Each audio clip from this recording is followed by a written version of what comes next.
കൂടിയാട്ടത്തിന് classical പദവി കിട്ടി.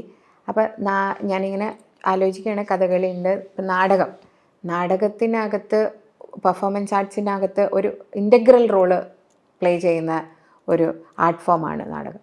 അപ്പോൾ how do you look at like are you getting theatre സെനാരിയോയിൽ ഇനഫ് ജസ്റ്റിസ് കിട്ടുന്നുണ്ടോ, സ്പേസ് ഉണ്ടോ? ഈസ് ഇറ്റ് ഒരു ചില സമയത്ത് സൈഡ് ലൈൻഡായി പോകുന്നുണ്ടോ? സൈഡ് ലൈൻഡായി പോകുന്നില്ല. തിയേറ്ററിൻ്റെ ഒരു രീതിയുണ്ട്. ഇപ്പോൾ ഒരു പ്രോബ്ലം കൂടിയാട്ടത്തിന് മുടിയേട്ടിന് കിട്ടിയിട്ടുണ്ട്. അത് യുനെസ്കോ ഒരു റെക്കഗ്നൈസ് എന്താ ടാഞ്ചിബിൾ ഹ്യൂമൻ കൾച്ചറിൻ്റെ ബാക്കി റെക്കഗ്നൈസ് ചെയ്യുന്നു. കുറേ ഫണ്ട് അതിന് കിട്ടുന്നു, കുറച്ച് അങ്ങ് കിട്ടുന്നു. പക്ഷേ അവരുടെ സ്ഥിതിക്ക് വലിയ മാറ്റമൊന്നുമില്ല. അവരിപ്പോഴും പെർഫോമൻസ് ചെയ്യുമ്പോൾ കാണാൻ ആൾക്കാരുകൾ ലിമിറ്റഡ് തന്നെയാണ്. അത് ചെയ്യുന്നുണ്ട്. പക്ഷേ കുറച്ചുകൂടെ ഒരു ഇൻ്റർനാഷണൽ എക്സ്പോഷർ വരുന്നു, വിസിബിലിറ്റി വരുന്നു. കൂടിയാട്ടത്തിന് ഉണ്ടായിട്ടുണ്ട്, മുടിയേട്ടത്തിന് ഉണ്ടായിട്ടില്ല സെയിം ഇത് കിട്ടിയെങ്കിൽ പോലും. പക്ഷേ തിയേറ്റർ വാസ്തവത്തിൽ 1930s to 50s വരെ ഇവിടുത്തെ ഒരു മാസ് എൻ്റർടൈൻമെൻറ്റ് ഫോം തിയേറ്ററായിരുന്നു. ആളുകൾ ടെൻ്റ് അടിച്ച് വന്ന് നാടകം കളിക്കുകയും ടിക്കറ്റ് എടുത്ത് നാടകം കാണുകയും അത് കഴിഞ്ഞ് ഇവിടുന്ന് ഷിഫ്റ്റ് ചെയ്ത് അടുത്ത സ്ഥലത്തേക്ക് പോവുകയും അങ്ങനെ ഒരു സിനിമ വന്നു തുടങ്ങിയപ്പോഴാണ് ഈ മാസ് എൻ്റർടൈൻമെൻറ്റ് സിനിമയിലേക്ക് മാറുന്നത്.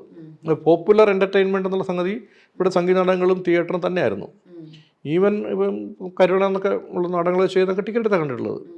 ഈവൻ അടുക്കളയിൽ ഇറങ്ങത്തേക്ക് തന്നെ നാടകം പോലും ടിക്കറ്റ് വെച്ചവർ കളിച്ചത് 1930s. അപ്പോൾ ആ ഒരു ഹാബിറ്റ് ഉണ്ടായിരുന്നു. പിന്നെ അത് മാറി, പ്രൊഫഷണൽ തിയേറ്റർ വന്നു. അതിൻ്റെ ഒരു പൊസിഷൻ പക്ഷേ സിനിമ കൊണ്ടുപോയി. ഒരു 80s നമ്മൾ ടി വിയിലേക്ക് അത് മാറി. പോപ്പുലർ എൻ്റർടൈൻമെൻറ്റ് ടി വി ആയി. ഇപ്പോൾ തിയേറ്ററുകൾ തന്നെ ഇപ്പോൾ നമുക്കറിയാം പലതും അടച്ചടച്ച് ഇങ്ങനെ പോയിക്കൊണ്ടിരിക്കുകയാണ്. ഇപ്പോൾ പോപ്പുലർ എൻ്റർടൈൻമെൻറ്റ് ടി വി അല്ല, വേറെ ടി വി ഇരിക്കുന്നത്. ഇപ്പോൾ കുറച്ച് ഈ റീലുകളും അതും ഇതായിട്ടുണ്ട്. അല്ല മാളിൽ പോകുന്ന സോഷ്യൽ മീഡിയ, OTT, മാള്. എന്തിനാണ് മാളിൽ പോകുന്നത്? ഇപ്പം സാധനം വാങ്ങിക്കാനൊന്നും അല്ല, സാധനം വാങ്ങിക്കും. അതേ സാധനം അതിനൊക്കെ കുറഞ്ഞ വിലയ്ക്ക് തൊട്ടടുത്ത കടയിൽ നിന്ന് മേടിക്കാം. പക്ഷെ നമ്മൾ അവിടെ പോകുന്നത് അതിൻ്റെ ഒരു അറ്റ്മോസ്ഫിയർ, എന്താ പറയുക, അതിൻ്റെ ഒരു വൈബ് എന്നൊക്കെ പറഞ്ഞ സാധനം. അവിടെ ഇങ്ങനെ കുറച്ച് നേരം പോയി സ്പെൻഡ് ചെയ്യുന്നു, 2 മണിക്കൂർ 3 മണിക്കൂർ സ്പെൻഡ് ചെയ്യുന്നു. അപ്പോൾ ഒരു സോഷ്യൽ ഇൻറ്ററാക്ഷൻ്റെ സ്പേസ് ആയിട്ട് അത് മാറുന്നു. അതിങ്ങനെ ഓരോ കാലം കഴിയുമ്പോൾ ഷിഫ്റ്റ് ചെയ്ത് വരുന്നുണ്ട്. ഇപ്പോൾ തിയേറ്ററിന് അത് തിരിച്ച് കിട്ടുമോ എന്ന് എനിക്ക് വലിയ വിശ്വാസമൊന്നുമില്ല. പിന്നെ തിയേറ്ററിൻ്റെ വലിയ മാറ്റം ഉണ്ടാകുന്നുണ്ട്.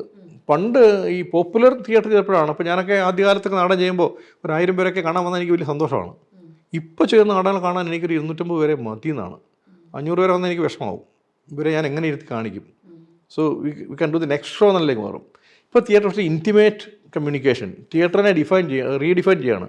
ഈ പോപ്പുലർ മാസ് എൻ്റർടൈൻമെൻറ്റ് മാറിയിട്ട് കുറച്ചുകൂടെ ഡെപ്തിലുള്ള പേഴ്സണലായിട്ടുള്ള ഇൻറ്റിമേറ്റ് കമ്മ്യൂണിക്കേഷൻ സാധിക്കുന്ന തരത്തിലുള്ള പെർഫോമൻസ് ആയിട്ട് ഇപ്പോഴത്തെ ഒരു പുതിയ പെർഫോമൻസ് എല്ലാം.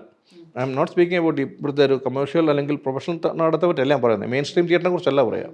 ഞാനൊക്കെ വർക്ക് ചെയ്യുന്ന എക്സ്പെരിമെൻ്റൽ തിയേറ്റർ അത് ഇന്ത്യയിൽ മാത്രം, ലോകം മുഴുവൻ അങ്ങനെയാണ്. ഇപ്പോൾ ഒരു തിയേറ്ററിൽ, പല തിയേറ്ററിലും, ഇപ്പോൾ അമേരിക്കയിലൊക്കെ ചെന്ന് കഴിഞ്ഞാൽ 100 പേർക്കുള്ള തിയേറ്ററാണ്. 100 സീറ്റ്സ്, 99, നോട്ട് ഈവൻ 100, 99 ഹൗസ്ഫുൾ. കുറച്ചുകൂടി ഇൻറ്റിമേറ്റ് ആയിട്ടുള്ള തരത്തിലുള്ള കമ്മ്യൂണിക്കേഷനാണ് ഇപ്പോൾ നടക്കുന്നത്. അതിനാൾ തീർച്ചയായിട്ടും ഉണ്ട്. Because this is something else. Theatre അങ്ങനെ